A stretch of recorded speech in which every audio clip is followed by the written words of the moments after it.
Well, for perspective today, we're going to talk to Chief Executive of the Worldwide Fund for Nature France, Véronique Andrieux, who joins us now on the programme. Thanks very much for talking to us today. COP getting underway later on, so important, many people agree, of course. I mean, what are you hoping to see? What difference could it make? Well, this is really a very important COP that takes place 10 years after the landmark Paris Agreement and in a very particular and challenging geopolitical context.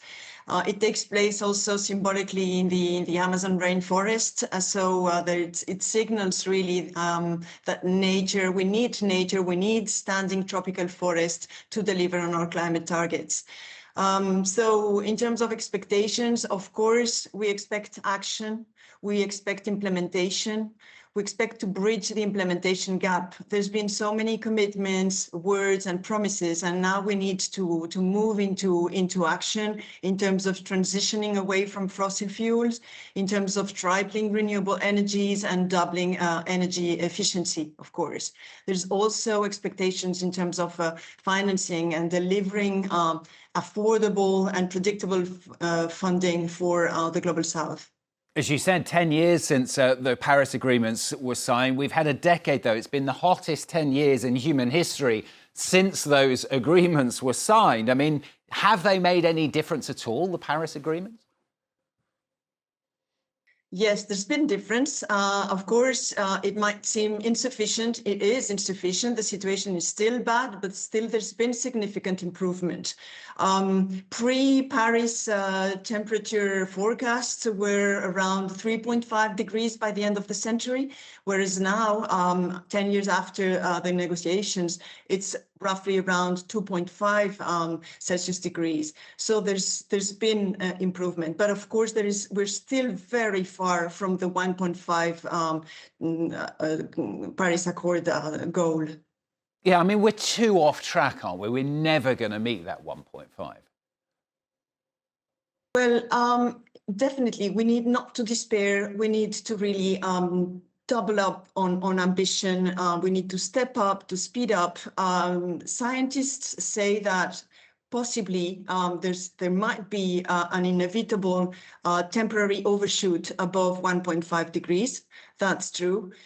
So we have to make sure that we make this overshoot as short and minimal as possible, because every single point of degree counts and matters, because it means lives that are lost, it means a lot of suffering and really a lot of chaos and insecurity. How on earth can we do that, though, when some of the main players, I'm talking, of course, mainly about the US here, aren't even at the talks? Indeed, yeah, for the second time, the Trump administration has withdrew from the Paris Agreement, and this will be effective on January. But still, we have, I mean, all the expectations are also on the G20 countries. So it's China, it's emerging countries, and there's a lot that they can do. If we take into consideration, for instance, how China has been delivering recently, it's still, I mean, the world's biggest greenhouse gas emitter, definitely, but it's also the world's leader on renewables. They haven't been installing last year more solar and wind than the rest of the world combined, and they're making more money from exporting green technologies than the US is making from exporting fossil fuels. Give us an idea of some of your major areas of concern at the moment. I mean, when you look at the planet, which species, I'm talking animals, I'm talking plants as well, are you most concerned about? Well, if we take nature, and of course there's tropical forest, but it's also oceans, it's also grasslands, wetlands, and so on. If we take nature as our best ally in terms of mitigation and adaptation for climate change, there's a lot of concern. I mean, nature has absorbed half of CO2 emissions, but still it's very much under threat. In 2024, we have lost over 6 million hectares of rainforest, which is roughly the size of Vietnam. So these ecosystems are really under severe threat, and it's very important to protect them. So for WWF, it's been very important to support the Brazilian efforts alongside with the World Bank and other players to devise this market-based innovative financial mechanism to make sure that standing forests have a value. So this is the TFFF, the Tropical Forest Forever Fund that Brazil is presenting, that was launched a couple of days ago.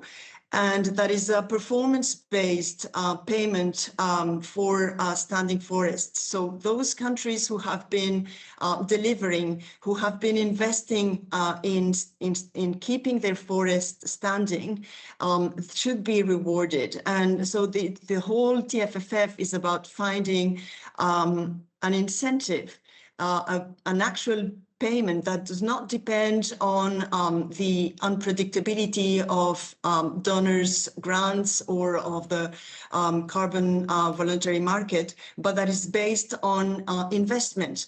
So the idea is to mobilize over $125 billion that will be invested on the markets, and that is promising return on investment to investors, but that will generate $4 billion that will be then paid to about roughly 70 countries that host the forest that we need to keep the planet inhabitable. It's a shame, though, isn't it, that we have to do that in a financial way? I mean, you would have thought the incentive would be there without having to go through that process.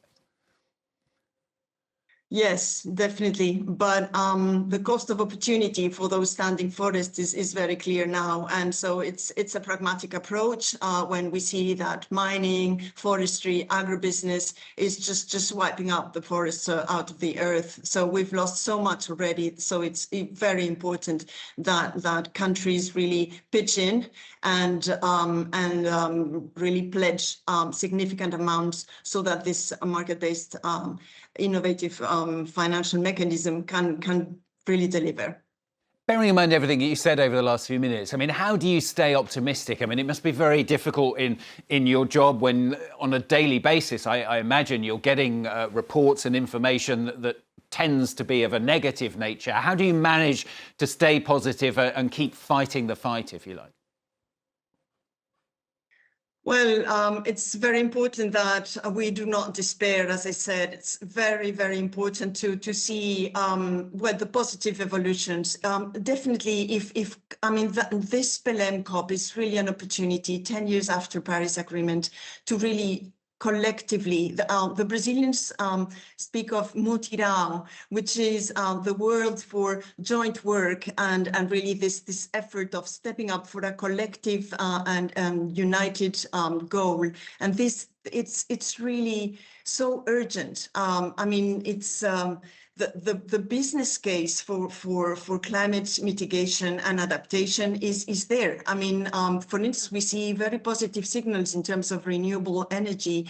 The costs are falling. It's the cheapest source of energy. It's the fastest to deploy. It creates jobs. So there is really, the business case is there. And we see that for some countries, they're just completely stepping into it. And so for now, I think it's the most important thing is to ensure that we deliver finance at scale, again, affordable to this global south, because they are the least responsible in terms of CO2 emissions, but the most vulnerable. So it's very important that we ensure social justice.